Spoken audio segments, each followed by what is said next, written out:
some countries, sport is like the national pastime. That's But in true. the Philippines, some might say that pageantry is the pastime. That's true. You know what? In the Philippines, we have pageants all over the places. Yes, we have pageants in the barangay, in school, national, local. That's why we really love Miss Universe.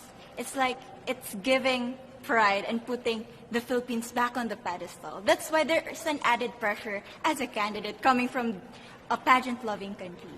But it's a good pressure. I always look up to our former Miss Universe Philippines. They really did well in the competition. And now this is my time to show who I am, to offer what Rabia can show to the rest of the universe. So I'm very happy. And at the same time, I'm excited to make all my kababayans proud. And hopefully I do. Why do you think it is that the Philippines love pageants? They have appreciation for beauty.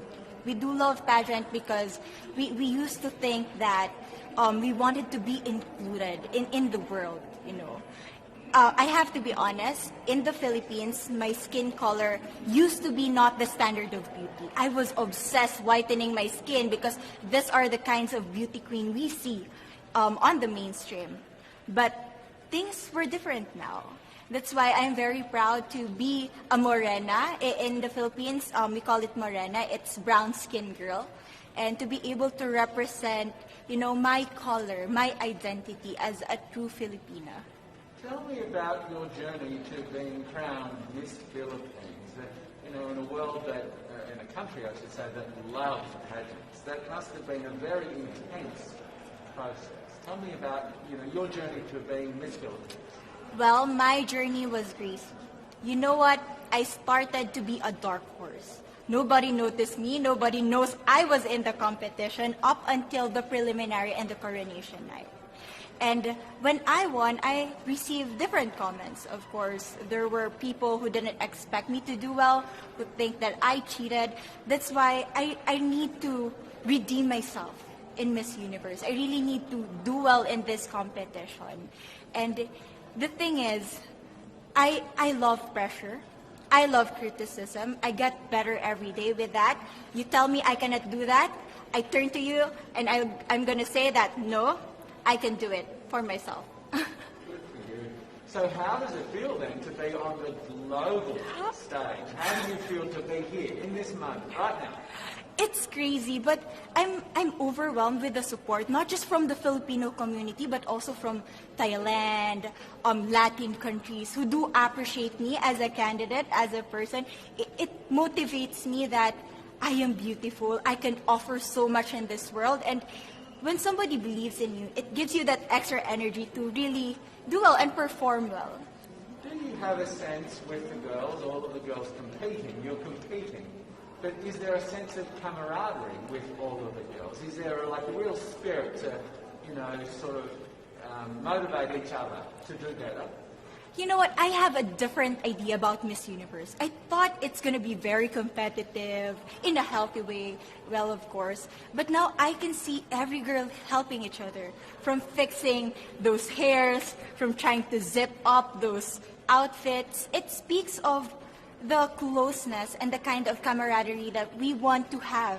The goal of Miss Universe is not just to crown one girl, but also to build a genuine and long-lasting friendships among us. Would you say within the Miss Universe world, the contestants, is there a sisterhood? Are you sisters?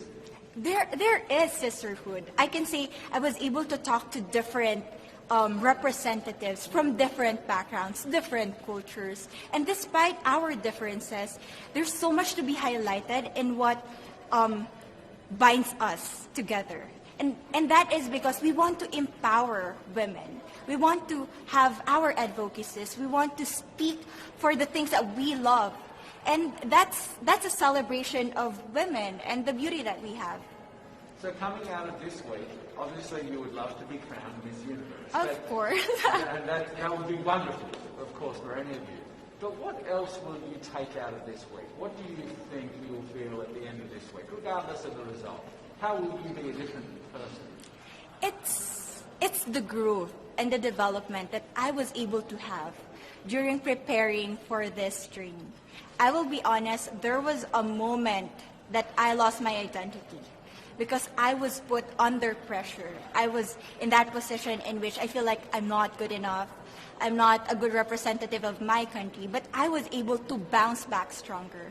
And if I was able to do that for Miss Universe, I will be able to do that in life. That is my greatest takeaway from Miss Universe.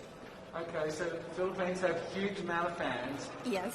I want you to give us a little bit of a message to the fans here and at home. But send a message. What would you say to all the fans in the Philippines?